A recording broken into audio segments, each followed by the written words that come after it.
Afternoon বন্ধুরা, তোমরা সবাই কেমন আছো? আশা করি ভালো আছো। আমি নিরাশা চলে এসেছি তোমাদের সামনে ছোট্ট একটি ব্লগ নিয়ে।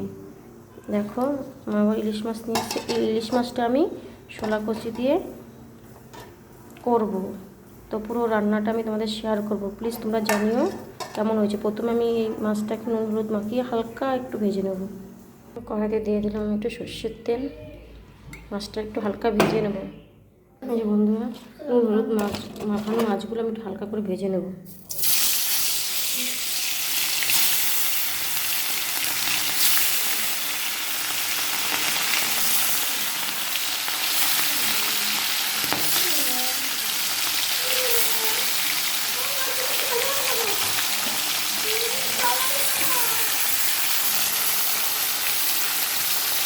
হালকা সামান্য ভেজে নেব।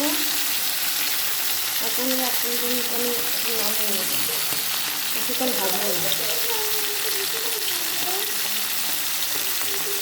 ইলিশ মাছের ভাপা, ইলিশ মাছের সর্ষে এগুলো খেয়েছি। আজকে ছোলা কচু দিয়ে, আর আমার ছেলে যেহেতু কচু খায় না, ওর মধ্যে দুটো আলু দিয়ে হালকা ঝোল করবো। পাতলা, হালকা পাতলা ইলিশ মাছের ছোলা কচু দিয়ে ঝোল কেমন হবে বন্ধুরা? তোমরা ভিডিওটা দেখে লাইক কমেন্ট করে জানিও। দেখো বন্ধুরা, আমার মাছ ভাজা কমপ্লিট। এবার কড়াইতে দিয়ে দেবো, তেল দিয়ে দেবো, পরিমাণ মতো তেল দিয়ে দেবো। আলু আর ছোলা কচু আমি একটু ভাপিয়ে নিয়েছি, বুঝলে বন্ধুরা।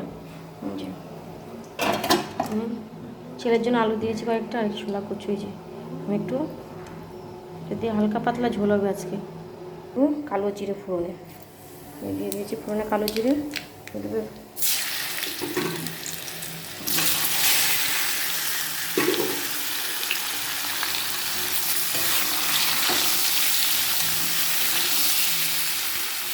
দিয়ে দেবো স্বাদ মতো নুন।